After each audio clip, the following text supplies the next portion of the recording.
Hello everyone and welcome back to another ISA live stream. We're about to go live right now with Raymond Warner. I'm just going to pin this quick question right there. There we go. Right, let's get Raymond in the house. Everyone else who's watching right now, make sure to leave the comments in the comment section. We've got Raymond Warner coming in just a moment's time.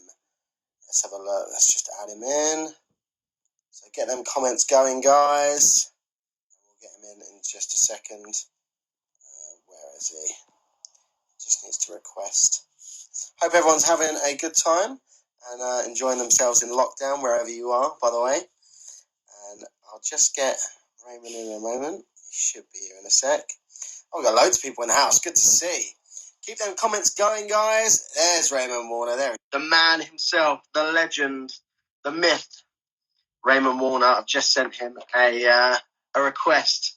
So he just needs to join it in just a second. There he is. How you doing, Raymond? I'm good. How are you? Very good, thanks. Hope you're staying safe. Hope your family are well. Yeah, everybody's doing good. How about you guys?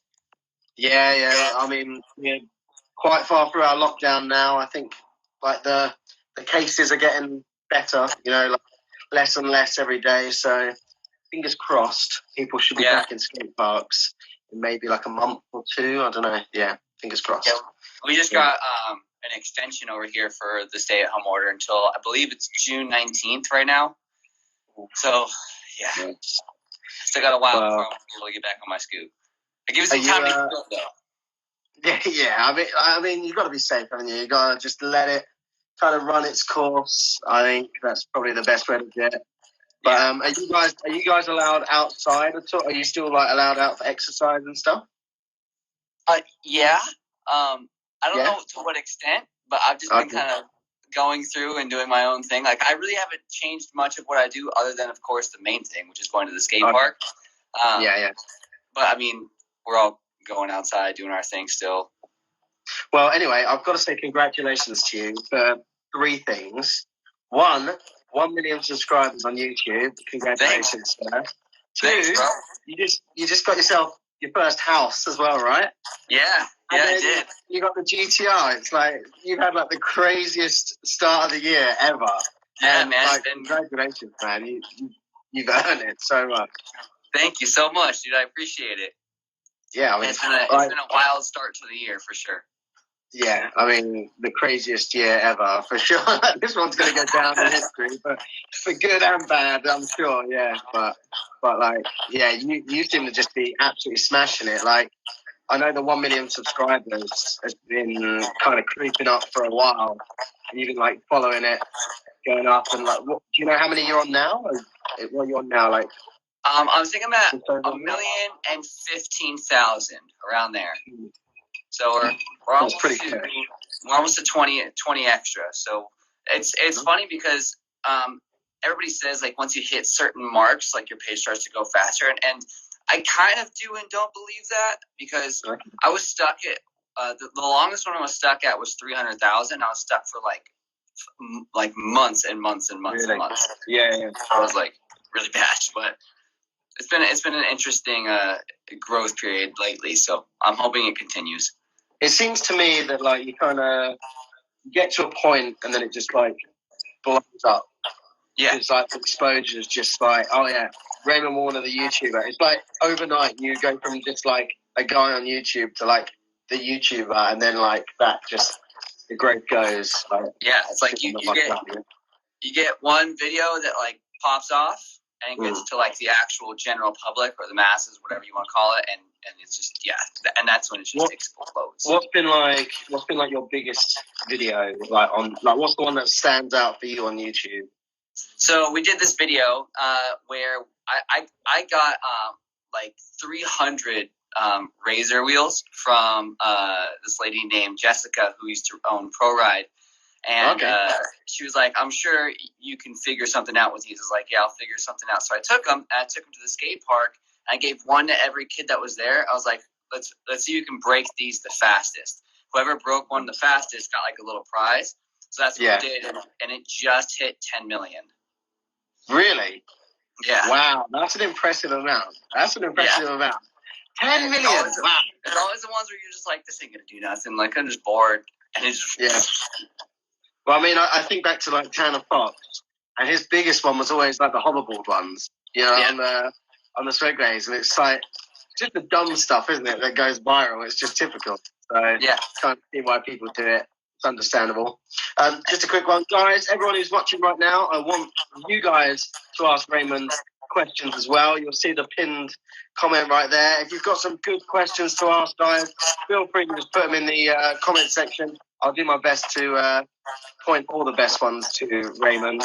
Let's have a little look. Oh, I've got please don't be nasty either in the comment section, guys. There's no time for that. Yeah, no need. Cool. Let's have a look. How many tries for the backy 6 whips to bar, says Felix Alonso? I remember that trick very, very clearly. I was at Woodward East, and I was trying to get that video filmed. And I was going up and down. I'm sure you know, Terry, anytime you're doing anything on like a big obstacle, you have to go down and you walk all the way back up. It seems like a lot more tries than it actually was. But I think it was like probably like 15 tries, just going down and going up, going down, going up. Which if you were in like a skate park, that would have felt like 3 times that amount because I mean, like it would have felt like 3 times the amount that you would have done in the skate park because you have to just go all the way back up. Yeah. No, I feel you. It was like a half hour for 15. Probably even more, like maybe 45 minutes for like 15 tries on a trick. I was like, Jesus, this is ridiculous. Is that? Would you say that's one of the craziest tricks you've ever done, or have you got crazy? I would think so. That was a tough one. And it was just like controlling the right amount of flip. Not to mention, like I don't really do whip bars all that often as it is, but I feel way more comfortable doing them upside down, and I don't know why. And I probably do them upside down more than I do them upright actually as well. I don't understand that. Yeah. There's a lot of tricks I do upside down way more than I do right side up. Yeah, and I don't know why.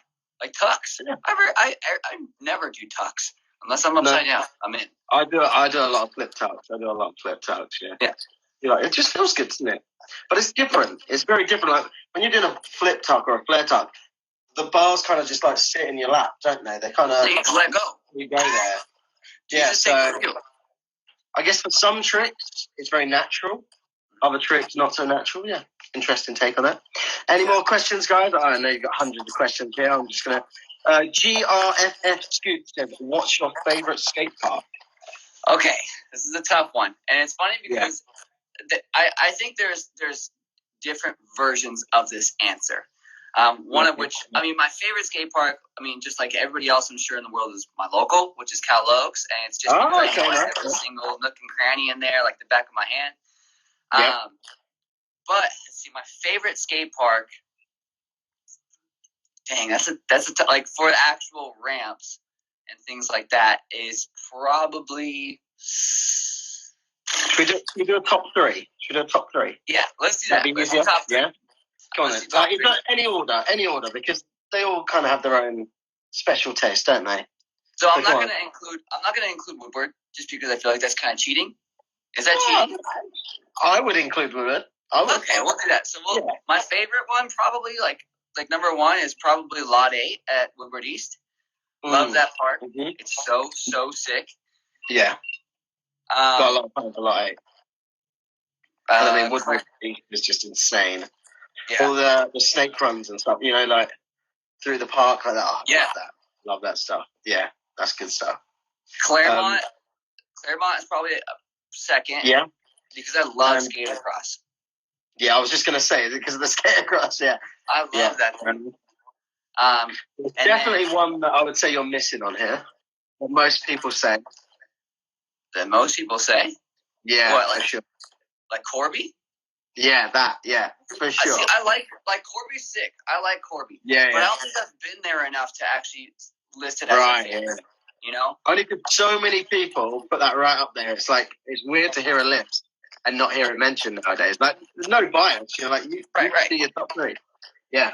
But I like it. Like, it's sick. But I don't know. Like, I don't think I've been there enough. I don't think I've sessioned there enough. Like, just to actually go and ride, to actually claim it as like, it's an amazing place. An event or something, or Yeah, Yeah, but fair I enough. feel like if I'm gonna claim that, like I have to have ridden there a lot, you know. Yeah. Okay, well, we're on 2. We got Woodward East, Claremont. Number 3, what you got? I think Esco, dude. Yeah, I like nice. Esco. Esco is sick. The box is sick. Oh, I love the box. The box is. I don't like the new box. The little one, I don't like it. No, I've never read the little one. I've read the big one. You probably won't like it either.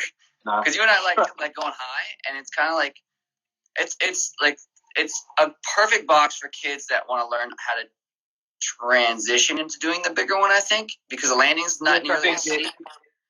I can see where they're going with that. Then I think that's probably a good idea to build that. Leave like the big one for the pros, and then the new one is more for the little kids to transition from like fly out. I guess. Yeah, makes sense. Fair enough. Yeah. All right, guys, keep up the questions. I've got plenty of questions for Raymond, but we got plenty of time. Instagram limits us to an hour, so we've got about an hour with this lovely man right here, Raymond Warner. So feel free to bang out the questions, guys. Is it really long? Ray? How does? Yeah, no, it literally does time. When it gets to an hour, it literally times you out. It gives you like 30 seconds, and then you're gone. I've had it before. How does Ray get his merch design? So key is obviously you've got your own website, RaymondWarner.com. Yeah. Tell us about your merch designs. Do you design them yourself? Do you have someone, a designer? So I have a couple. So like some of them like since it's right here. Like stuff like this was stuff that I do. Like it's pretty simple. Mm-hmm. It's like a paint splatter with like a logo in there. But once it gets intense, like oh shoot. Like a deck design or something would be way too intense. That's gnarly. Like I think I try to get like really what's the right word? I try to relate it to myself or something that's happened to me previously or something that I'm about, things like that. Yeah. So I come up with the idea and I figure out the picture in my head. But I have a buddy. He's like a family friend. His name's Blair. And he's very like cartoony and things like that. And that's the guy I always go to. I'm like, hey, this is the idea. Let's figure this out. In a way, I guess it's like when someone gets a tattoo, they kind of know what they want, but you need like an artist to like really picture it and put it down. Yeah, it's exactly like that. Yeah. So it's like, it's your design, but if you did it, it would probably look like a 5-year-old did it. So you get a professional and do it. Exactly. I can't put it, see like, I can somewhat kind of draw it, but as soon as it comes to like putting it on like in AI, I don't work in AI. Yeah. So I get lost. I'm like, you just do that. I'm just gonna give you the money and you just handle that part. I'm more of a Photoshop guy myself as well. Like, I prefer that kind of. The AI stuff is just real technical and So obviously, RaymondWarner.com, guys. If you haven't checked it out, make sure to check it out. That is Raymond's website. Maybe we could do a giveaway or something in the future. That'd be pretty awesome. I mean, I've checked it out. The designs are awesome. Keep up the good work, man. Keep up the good work. Let's go back to, we did 1 million subscribers. You got a house and a GTR recently. I do. That's insane, man. What's next? What's next after that? Dude, I don't know. So like it was crazy. Like it's funny because a lot of people will go like the GTR. We'll take the GTR. I've wanted a GTR for like 10 plus years. Just because it's like the car that's kind of like the underdog kind of thing. Anyone who follows you would know that. Like every month you'd post like a couple of GTR photos. Oh, look at that one. Yeah, so that was like a big step, and the house was cool. You know, I this is like my 5th or 6th night in the house. Yeah. But you know, the house is kind of like there's no. Let's be real. Like there's not really as of right now like retirement and scootering. Yeah. You know? So like everybody's got. Well, it's a tough one, isn't it? Because a lot of kids, I guess, think that scooters will just turn you into a millionaire, or like you can just get a career. Oh, I'm just going to do scooters for a living, and obviously it doesn't work like that. And you constantly have to tell kids, no, like stay in school, educate yourself. Yeah, for sure. You know, do business in school if you want to get into scooters. That would probably be like the right direction to go, or design or something. You know, within the industry, so that you don't just rely on the scooter riding, because there's just so much more to it than riding a scooter, isn't there? Yes. So it's like I have a bunch of different views on that, because I'm going to take my situation, like school. I would have loved to go to college and figure out what I would want to do, like maybe whether it was sitting behind a computer or doing something outside, whatever. But that just wasn't in the cards for me, because we didn't have like any money at all. So, so I definitely in the US it's so expensive, isn't it? Yeah, it's crazy. Like people, and even now, like people will go to school and they'll go to college and they'll get massive loans out and they'll be in debt for the rest of their life. And I'm not necessarily saying that's the wrong thing to do, like by any stretch of the means. If college is in the cards, go for sure. But if you are gonna like take a chance and go into scootering, or whether it's scootering or baseball or something, like you gotta have a fallback plan. Yeah. And that's why I usually tell people, like, if you're gonna have, like, you better have something else in the cards. Like, don't have put all your eggs in one basket, you know. Well, I always said that as a kid. Like, I went to university for computing, and it's definitely helped me with what I do now as like vice president of the ISA and whatnot. I do all the graphic work and everything, and it's because of my computer skills. But I always said, like, I can't rely on scooters, because if I break my leg, how do I pay the bills? Yeah, and that's an absolute, it's a risk for sure. Like you gotta figure out which risks you want to take and how far you're gonna go with them. Speaking of risks, I don't know if you saw the post we did on the ISA yesterday. So it's the picture of the guy with like stitches on the side of his head, and he's talking about how he doesn't wear helmets because he's too cool for them. Obviously, you wear helmets all the time. You wear the full gear, don't you? Like your knee pads, everything, don't you? I don't like those bumps and bruises. Yeah, I mean, I think obviously helmet is obviously the most important one, isn't it? And certified helmet if you can. What helmet do you ride, actually? I ride an S1 right now. I've liked my S1 for a while. I have like the kind of like shiny looking one too, and it fits well and it protects my noggin, so I can't really go wrong with it. Yeah, I mean, I see so many kids, and even worse, sometimes pro riders riding without a helmet. And yet I've seen BMX riders, like people in other industries, become paralyzed from it. And I just think, what are you doing? What are you doing? Yeah, absolutely crazy, isn't it? And it's so true. Like, they're just doing it to look cool. Like, they're too cool to wear a helmet. It's like, try and spread that message. You know, put a helmet on, guys. You've got one head, protect it. You know? Yeah, and I know you do. Yeah, I stress that constantly, and because I've seen it happen. You know, it's happened to me. Like, it hasn't happened to me to a drastic point to where I had to give up anything, but it's been close. And it wasn't because I wasn't wearing a helmet. It was just during that time where people didn't think certified helmets really made a difference, and they didn't fit right. So, and that's a big thing too. Like, people think like, oh, I got a certified helmet. It's too big and it wobbles around. But I got like that. That's just as dangerous as not wearing a helmet. Yeah. You need a proper fitting helmet. You know, like try that thing on. Go to one of your local scooter shops and try it on. I've seen now the tests where they do it against a non-certified helmet. They do it against a certified helmet, and a non-certified helmet is pretty much just a glorified hat. It kind of looks the job, but what's the point in wearing it if it's not going to actually protect you when you need the protection the most? And that's where I'm a big advocate for the certified helmet. It took me a while to get on board with that, but once I kind of got educated on that, it's a no-brainer.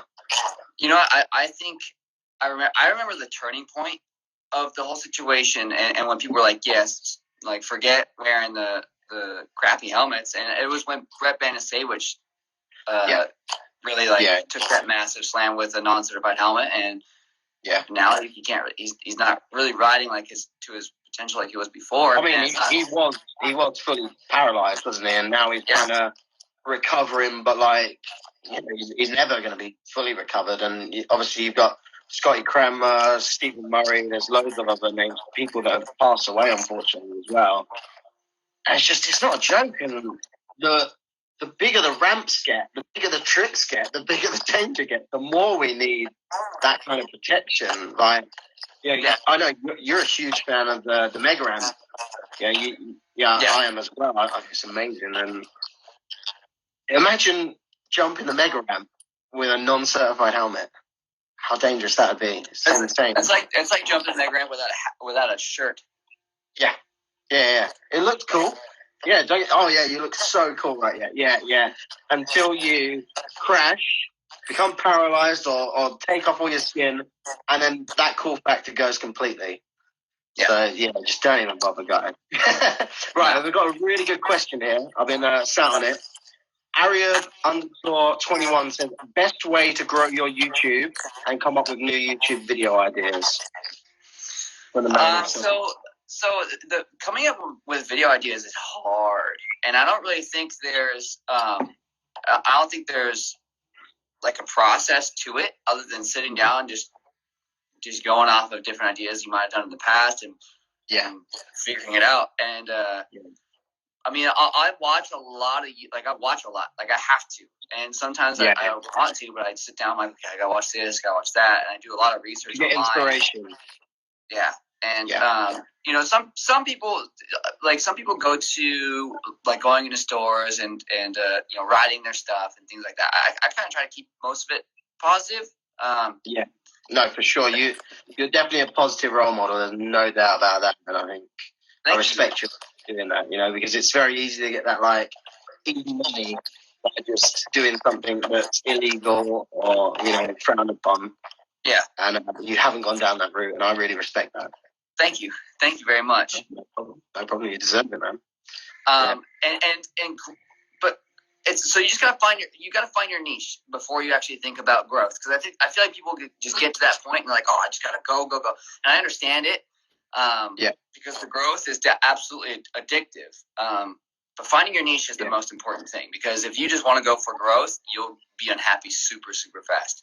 But when it comes to the actual growth part of it, once you do find your niche, it's funny because everybody kind of thinks like the algorithm and your CPMs and things like that. And there might be an algorithm, but I mean, it's your workload, like your work ethic is really what it comes down to.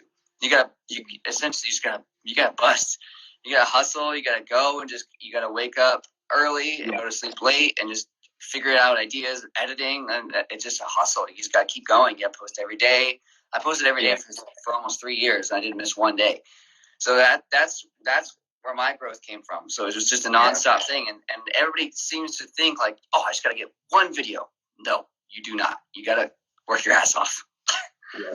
Yeah, for sure. I mean, do you edit your own videos? I do everything. Wow. I could not do that. Hats off to you, man. Like, seriously. I used to, you know, the On the Road with MGP videos. Mm-hmm. I used to edit them, and my God, it took me so long to edit them. Like, you get a process, so you can shortcut it quite a lot with little, like, you know, there's things that you just do the same every time, but whole process, and especially when it goes wrong as well, like something uploading or exporting, like, you know, so many issues that you can face. Yeah, and you're relying on an internet connection, and then when you're traveling, you have that constant internet connection. Like, you gotta find a Starbucks, and sometimes that Starbucks got slow connection. Yeah, it's bad. I just saw Big John Gados in the house. Man. Gados. He said, when you come into the compound?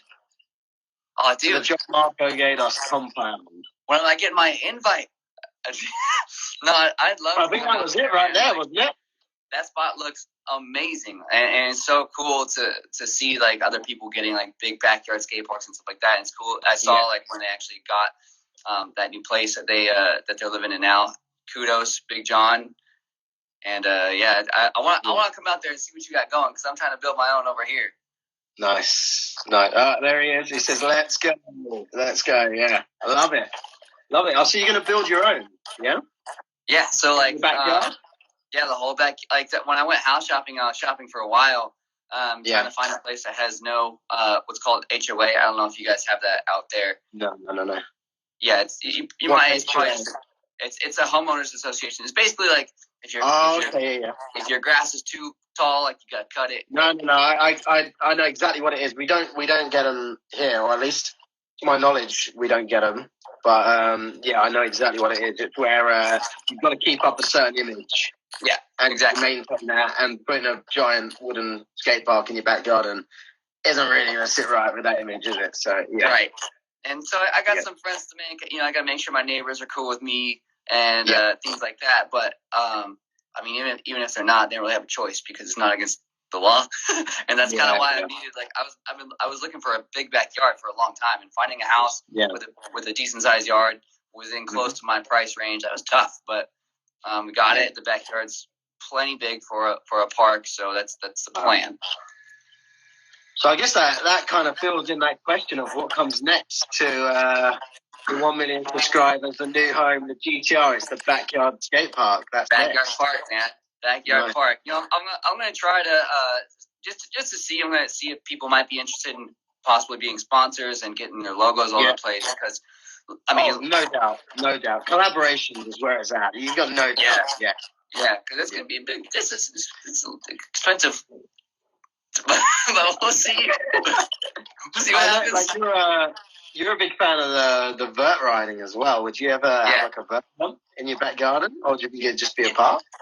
You know, it would be cool to have a vert ramp. But the only thing I wouldn't like about it is I would be the only person. I knew you were going to say that. Yeah. You know, like I don't have any friends out here that would really want to ride a vert ramp. So it's like, why? Like I would rather, because that's a lot of room. That's taking up like a 40 by 40 spot. Yeah. So I'd rather just have a park where my friends can come out and have a good time. And I feel like if I had a vert ramp, I'd have a lot more complaints, and people would see where I'm at, and I don't want people to find out where I'm at. Because you won the vert competition at the ISA North American final last year, right? Yeah, I sure did. Yeah. So anyone who didn't know that fun fact, Raymond did win the vert competition at the ISA North American final. I think that's a hang five here. We're asking when's your next one a vert comp? I think we need to push the vert side. Like, I mean, obviously we need more riders to do it, get involved with that. But that's definitely something that the ISA I think should. What do you think? Yeah, that would be awesome. You know, and it is it's like you said, it's a small community right now. Like there's only so many people that are willing to get on there and really try to give it their I don't want to say that. I don't want to say like give it their best shot, because not to say that people haven't in the past, but really dedicate some time into getting on and figuring out the transitions and things like that. Because it's not just a quarter pipe. I mean, it is, of course, but it's not like you're riding a 10-foot quarter pipe and you float in the spot of the park. It's about maintaining speed. It's about landing smoothly, and the sheer size of it, the risk goes up as well. I think it does take a certain kind of rider to be able to ride, and you have to be a powerful rider as well. I think you can't be a scrawny rider, in my opinion, to ride vert. It really does take some muscle. Yeah, because if you land low, it's time to pump. It's time to pump. Yeah. Well, we're definitely looking to develop vert riding within the ISA, amongst other things as well. Mega ramp, you just happen to be a big fan of both of these things, actually. What do you prefer, actually, mega ramp or vert? And let's say, obviously, mega ramp kind of ticks both because you've got the vert quarter after it. But let's just say like the gap. Let's say you're just riding the gap of the mega. What would you prefer, the gap of the mega or a vert ramp?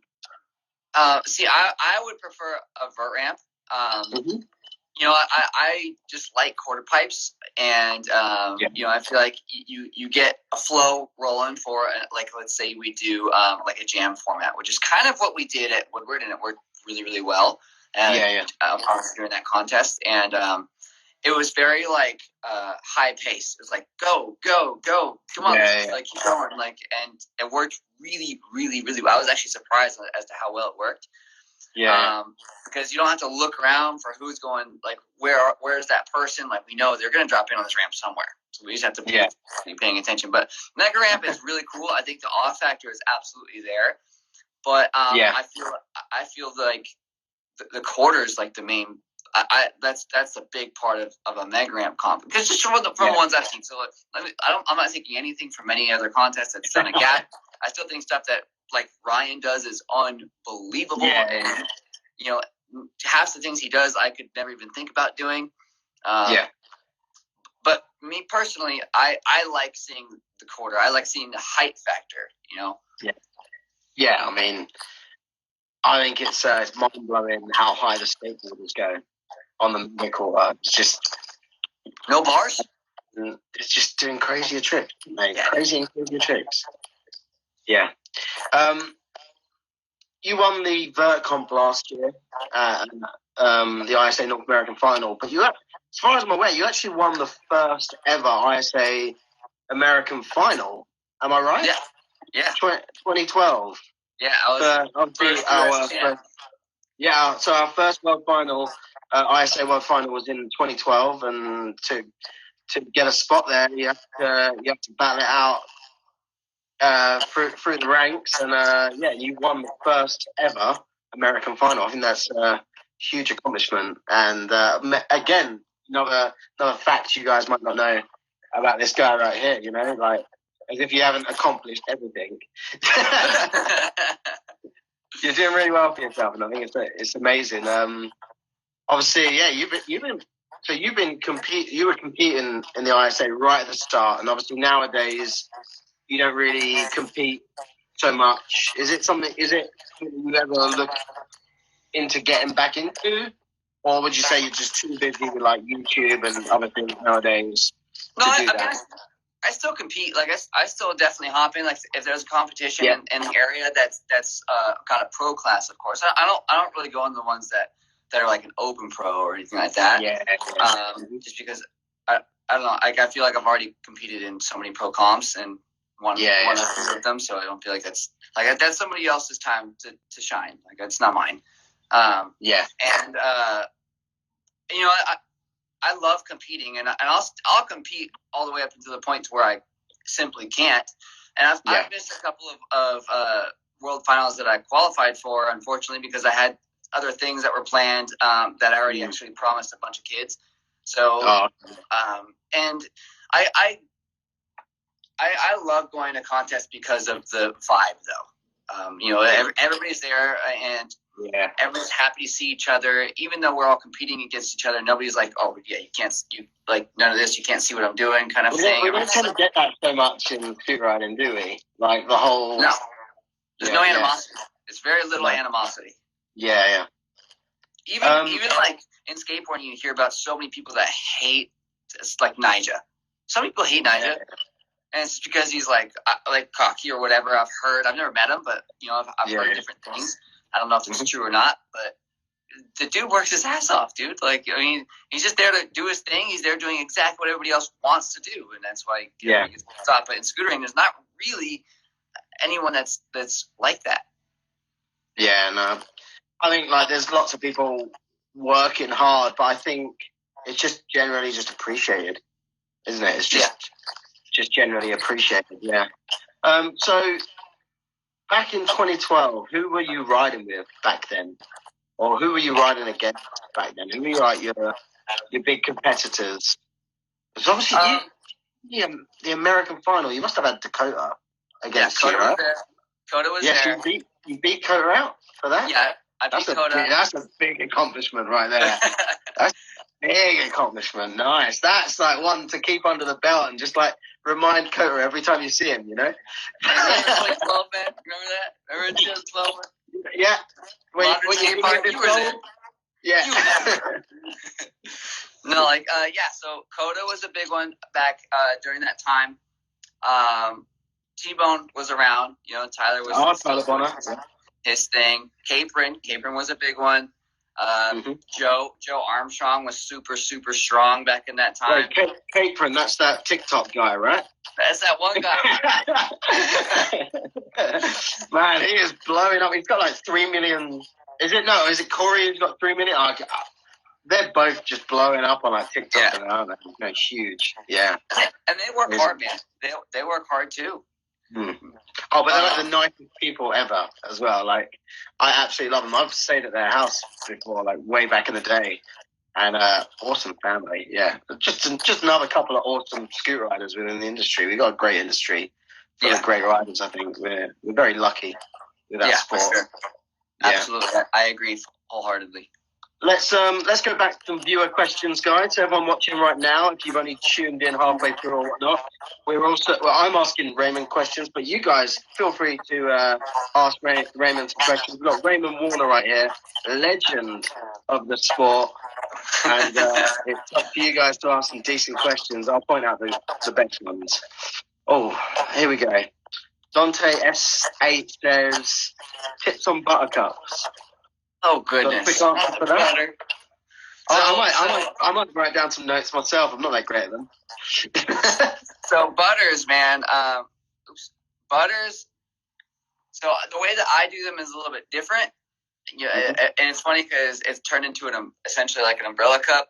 And so if you're trying to do a real Buttercup, a real one, think of like your bars don't turn. They don't do, like when you start it, your bars don't turn like this. It doesn't go over you. It's a bri flip. It goes behind you.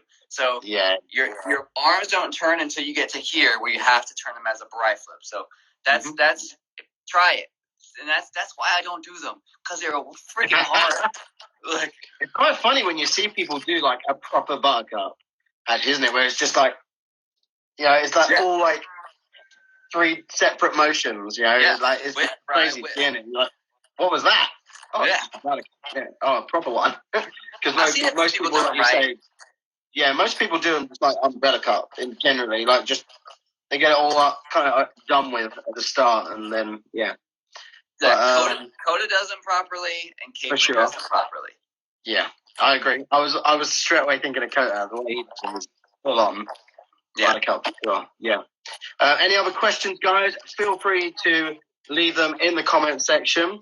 I've got a question for Raymond, though, because I was just about to say, like, you're a legend of the sport, and you're an OG as well, but when did you start riding? What year did you start riding? So I started riding when I was 13, so 2003.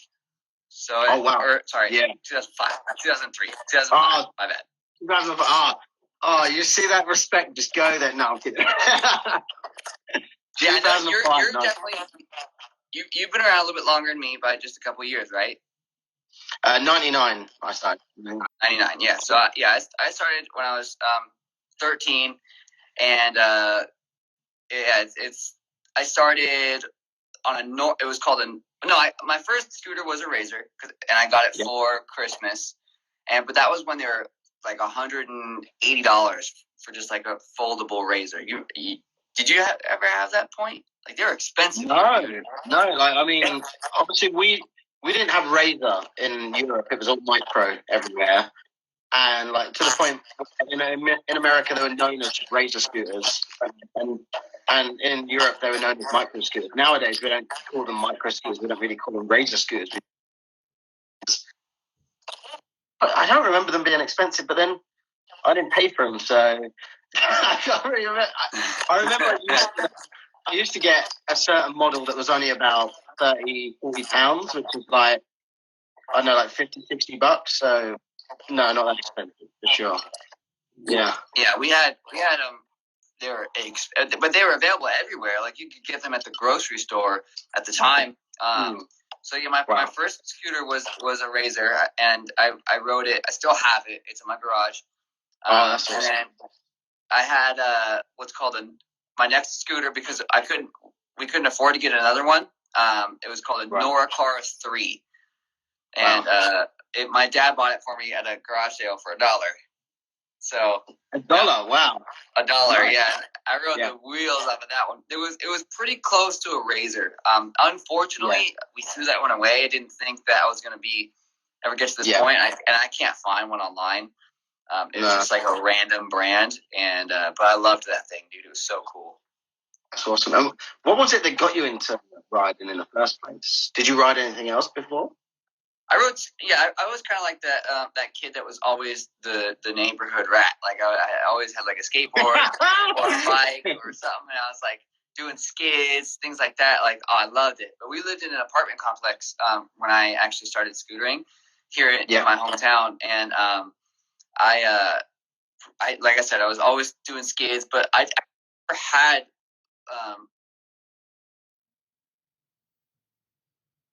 right. And one day, this kid named Cedric had a scooter. I was like, that thing's weird, but let me see it. And I took it, and I rode it so much. I loved it because it was easier to jump over things. Yeah. And I feel like that's when you're small, it's kind of like hard to lift up a bike, isn't it? Like they're really quite heavy compared to a scooter. But I can definitely relate to that because I rode bikes before as well, and it just felt like you're riding like this. And then you get a scooter and it just feels absolutely perfect underneath your feet, doesn't it? Yeah. And I can totally see why it's just so addictive and so popular nowadays. I mean, I've kind of known for 21 years why it's so popular. Exactly. Yeah. I mean, that's cool. Like, it's kind of similar story to me. Like, you kind of rode other things, jumped on one of your friends' scooters, got addicted, and then never jumped off, right? Right, exactly. And it's just no. And I still hop on. Like I'll hop on I was never like an avid skateboarder when I was at that young age. I just rode them. And about a year or two ago, I hopped on a skateboard again. And I bought a skateboard. Like I could mess around. And now I have mountain bikes. I still ride bikes. And I like messing around with everything. But scootering has been my love for a long, long time. Nice. And do you have any other like hobbies outside of the skate park at all, like surfing or anything like that? Yeah, so I ride mountain bikes a good amount. There's a mountain in this town where I'll go and ride, and it's a pretty popular spot for mountain bikers. Like people know about it, I guess everywhere. Yeah. So I ride there a lot, and I like to play guitar. I like singing, which a lot of people don't really know that about me because I don't really post about it that much. And obviously cars. I love cars. So that's about all the things that I really like to dabble in and learn about and things like that. Other than that, there's not really much. It's all outdoor stuff. I can't stay inside. I don't like playing video games. A lot of people ask me, "What's your gamer tag?" I was like, "I ain't got one." Yeah, I don't even own an Xbox or a PlayStation. I have a PlayStation 3 and a PlayStation 4 that I literally bought for my friends. Nice. So when they come around, they can just play. Yeah. Fair. And then I get on, I get wrecked, and they're like, "Yeah, here, you can have this back." Like I can't hang. Guys, I've seen loads and loads of comments just saying hello in general, but feel free to ask actual questions, guys. I mean, like, if you want me to read out their comments, they've got to be good. You know, we got the man himself, Raymond Warner, here. So, make sure they're good questions, guys, and just leave them in the comment section. Yeah, Standard Den Haan just said, Ray, when do you come to the Netherlands? Or better question, when do you come to Europe next? I mean, the world's kind of shut at the moment, isn't it? Yeah, I would love to go there as soon as possible. We were in Europe for a tour. What was that, like maybe like 8 months ago or so? Mm-hmm. We went on like a big tour with the Envy and Blunt crew, and we made quite a few. I think I was out there for like 2.5 weeks or something, and 3 weeks, and we don't know right now what's going on. Like nobody knows when we can travel again. Sorry, my dog just did some weird stuff. I know what the heck she was doing. It's so weird, right? My dog's right next to me, and he's like spinning around as you say that. Like, you know, like dogs spin around, they just start. Oh, he's found a spot. He's good. Come on, let's bring our dog in. Come on. It's her birthday today. She's 6. Oh, is it? Yeah. Look, Marley. This one's Kobe. Yeah. All right. You've had your time in the limelight.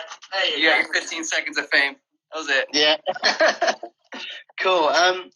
Right. Let's go on to some more questions for you. Anyway, I want to know: have you invented any tricks? Have you got how many world firsts do you have under your belt? So we went like a month ago. We thought about this, me and a couple of my buddies, and I made the Buttercup. That's like my my main thing. I've also got Scooby and Shaggy. Those are 2 ones that I made. What? Yeah, these are weird. Yeah, Scooby and Shaggy. I made. Wait, what are they? What? It's like, if I had a scooter, I could explain it. So it's like a Scooby is like it's like a turn down. So you do a turn down, right? But you take your outside hand off, and then you grab your front wheel like an overgrab kind of thing, or the other side of your deck. So it's kind of interesting. It's a weird trick. Somebody called it a catch-up grab in one of my... I was going to say, it sounds like what Matt Andrews used to do, but am I wrong? He would do like a turn down front like nose grab, like front wheel grab. I don't remember if Matt had done it or not. No. I just know it's weird. Yeah. Oh, yeah, I know what you're talking about what Matt did. Yeah. Kind of, but you reach under. Like, you don't reach over, you reach under. I'll show it to you one of these days. I didn't see that. I mean, going back to the Buttercup real quick, what made you call it a Buttercup? Because I feel like everyone wants to know that, right? Yeah, a lot of people ask me that too. A ton of people. So we were at SD2, I think, SD2, when I did it for the first time, like in public. What kind of year would that be, roughly? I've got no idea. What we on SD13 coming up? So 11 years ago. So we were at 2009. Okay. 2009, roughly. Yeah. Yeah. And but our friend, I had a buddy named David Winter, and we were all kind of hanging out at his house. And it was me. I think Tanner Markley was there. David and Justin Nooner. That was like the crew. And we were all sitting there like, what is that? I was like, I don't know. I just did it. Like, I don't know what it is. Oh, so you were landing it at this point. You weren't like trying it. No, I was just showing them. Yeah. Wow. And nobody knew what it was. And we were trying, like, we didn't even think of the name for this thing. And we were calling it like the tornado, the hurricane. Yeah. Like, everybody was trying to think of these crazy names. Straight out of Clayton Lindley's book right there. Yeah. I was like, God, if I would have called it the tornado, everyone would have thought Clayton would have made it. And we're like thinking that. I was like, that's too gnarly. Like, I don't like it. It's not like odd for lack of a better word, like bubbly, I guess is the right word. Bubbly. And, yeah. And then David's like, I remember the move he did. He's like, Buttercup. I was like, that's the one. That's it. Like, Buttercup. That's it. And now I feel like you're on like the bubbly scale, right? And you were like, right, tornado. And you're like, no, we need it a little bit more bubbly. Like, whoa, Buttercup. Yeah, that was like, perfect. It's like kind of funny. It's catchy. It's short. Oh, yeah. Like, it's definitely catchy. Yeah. Absolutely no doubt. But no one forgets that, the Buttercup. No, Buttercup. And I love it. There's it. no like trick. There was no trick in skateboarding that was like really like that. Maybe like Tic Tac. That's about as close as you can get. But I'm really glad that you named it, because some things I don't think need names, like some combos and stuff don't need names. But you imagine if we were going whip by whip every time. It's quite a mouthful, isn't it? And even that shortened, whip Brightlet, Cowwick Brightlet Cowwick would be the full name, and that's horrendous. And you think how much Buttercups are done now? They're like the new Brightlet, like, really, aren't they? Another one that I was the first one to do it, and people named it out of nowhere, was Scooter Flip Rewind. It's like a summer flip. Summer flip. Yeah. Summer flip, yeah. What the hell? So you were the first to do a summer flip? Yeah. I was the first one to do it. I didn't know that. Taylor Illig did it right after me. Yeah, okay, cool. Like, it's Scooter Flip Rewind. And it was like summer flip. It was like, what? When was this? A little pissed off. Or a waffle. I think Scooter Flip Rewind, that's like full logic right there. Yeah, like, it's like a summer flip. No, summer flip. Or like a waffle. A waffle. I wasn't the first one that did a waffle. I saw John Mackey. Like name it. Yeah, but it's downside invert. That's what we called it. Downside invert, yeah. But like waffle. What the? Okay, I guess. See, I didn't do that one first, so I had no control. I was like, that's weird, but whatever. Yeah, fair enough. So, so I'm really glad that we went into that. Like, you basically just named all the crazy, silly names. Just they all come back to this guy right here. If you think a trick name's stupid, he probably named it right there. No, I mean they're good names. They're good names. They stand out, and I think that's an important aspect. Yeah. I'll take it. Guys, feel free to ask more questions. We've only got 10 more minutes left of this Instagram live stream with the legend himself, Raymond Warner. I've got another question for you, actually. Going back to the Mega Ram, okay? Obviously, I've seen you ride Woodward Mega Ram. What do you think of our Willy Land? I haven't been yet. I mean, obviously you've seen videos. You've seen everyone's seen videos. Yeah, absolutely. I think what he's done over there. Huh? Are you looking to go? Yeah. So Ryan, he was down here doing a show in Lake Elsinore, which is like 20 minutes from my house. Okay. And it was right when he had just gotten the property, and he was showing me. He showed me the airbag. He was showing me when the ramp was getting made.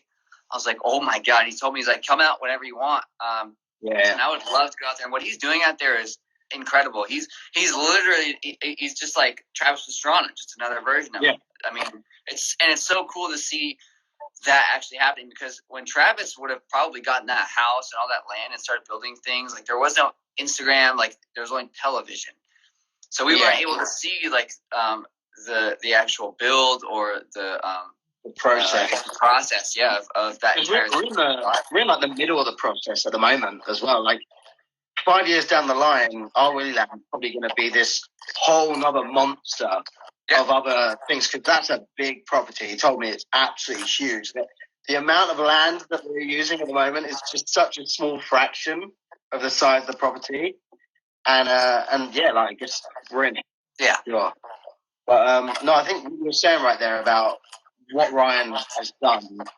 Like, I think simply he's leveled up scooter riding. Oh yeah. With our Willy Lands, you know, the amount of world's firsts and like huge world's firsts that come out there, and obviously we're this close to the quad backflip happening as well, thanks to our Willy Land. And yeah, I mean, I definitely, I'm sure other people on here would love to see you at our Willy Land, and I mean, I want to go there myself. What would you like to throw if you were hitting up our Willy Land? What dream tricks would you like to land? I've always wanted to do flip 10 whip. Okay, yeah, nice. I've never tried it. I've gotten flip 8, but I've never gotten flip 10. So that would be like the trick I'd love to get. Everybody, a lot of people say like double flip, 360. Triple flip would be cool too. I'd love to get a triple flip in there. Yeah, for sure. Again, another trick I've never actually tried, but I can double flip pretty well. So But yeah, flip 10 would be like the cool one. Are you gonna do an iPhone and skip from 8 to 10? So yeah, no flip 9 whip. Like no one likes 9. No one likes 9. All that means is, well, when are we gonna get 10? Right? Like yeah, straight to action. Love it. Yeah. I definitely feel you on the triple flip there. I actually posted something on my Instagram the other day, like just a clip of me doing a triple flip into foam pit, and I think that's a lot of people's dream trick. The triple flip, and it's insane to think that like the quad flip is going to get done at some point this year. Who have you got your money on for the quad flip, by the way? Like Reese or Barzi? Who do you think is going to get it first? I've seen Barzi do so many things, like flip, like triple flip whip, things like that. Yeah, yeah. And I mean, not that I would love to see Barzi do it, but just because Reese, I've never seen Reese get like that massive, like recognition yet. So I'd like to see Reese do it first, just because I've seen Barzi so many times get like just massive on something huge. Like he's done so many things first. It'd be cool to see Reese get it, but I would love to see either one of them do it. Yeah. I was just about to say the same. I mean, I think it is a 50-50 as well. It really is. Yeah. Like they're both like equally as close. I would say Barzi's crashes were probably worse. A bit like when you watched Jed Milden and James Foster. Like James Foster kept just like crashing and not being able to try again, whereas Jed just seemed to be like fine. I feel like maybe Reese has got that edge over him, but then Barzi, it just seems to like it seems to be his trick. You know, like it's a no-brainer. The guy who absolutely mastered the triple flip, it makes sense for him to do the quad. And then Reese just comes out of nowhere. He's like just learned triple. And he's like, right, let's go. Yeah, just a kid, dude. Like those kids, like they're gnarly. They bounce. Dude. Yeah, I wish I could bounce like that again. That's why you and I would never be the first to do a quad flip. Nope. Unless we fluked it and landed it first try, then we'd be going out of there in a helicopter. Do you know how many things you'd have to like be like, Raymond, I'll give you this, and this to try one. Like, dude, boy, I'm almost 30, bro. Yeah. Like, yeah, imagine being that old. God. Yeah, I got stuff I gotta take care of now. Like, yeah. Nah, count me out. So, I mean, that's a good question, actually, because, like, the kids are, like, the next generation, and, like, the ISA World Final last year was won by John Marco, who is just a kid. Like, he's 17 now. He won it when he was 16 years old. The kids are... They're getting stronger, they're getting better, and they're just insane nowadays. Who do you think is the next up-and-coming kid who could maybe win the ISA World Final? I mean, next kid, you know, Reese is young, pretty good, dude. He's pretty good. Like, I mean, he's I think that's a solid answer. Yeah, Reese. I mean, he's got all of the flips. He's got the spins. I mean, he can do the scooter flips. He can jump big style things. As well. He's got quite a nice style. He never used to when he was young, but it's like he evolved, and he's got this real nice style. I just mean, like, when you're a kid, you don't really focus on style that much. Generally, when you're small, like, I feel like you can't really have that good of style if you're small. But once you like kind of get bigger. And you're able to even like kind of move your arms around a little bit. Like if you're gonna get like a nice whip or something, like that's when you can really start to play around. Your feet are a little bit bigger, you're a little bit stronger, like that kind of stuff. Yeah. I just realised we've literally only got 3 more minutes left before Instagram's gonna kick us out. So I just want to say a quick thank you for everyone for tuning in, but obviously you for joining us on this Instagram live stream. It's been a real pleasure to have you. Thank you very much. It's a pleasure to be here. I've got one more question as well. Obviously, we've been doing these interviews weekly. Who do you think we should have on next week? Jordan Clark, Ryan Williams, John Marco, Becca Ortiz. So 3 world champions there, and then Ryan Williams who speaks for himself. Who should we have next? I'd like to hear from...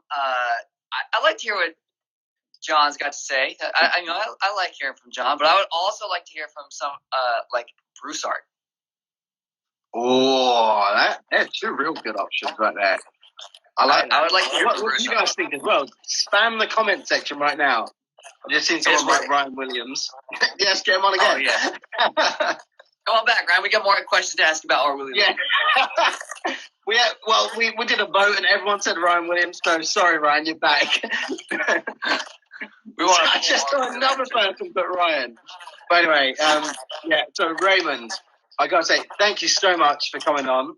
Everyone who's been watching, make sure to check out RaymondWarner.com. Also make sure, more importantly, I think, check out Raymond's YouTube channel because he's just got over 1 million subscribers, absolutely blowing up. And I'm really hoping to see you actually soon. Hopefully you can get out to maybe ISA Worlds this year, next year, whenever you can. But it'd be a pleasure to get involved with you again. But I think we'll call it there. Okay. So, any final words for the viewers, Raymond?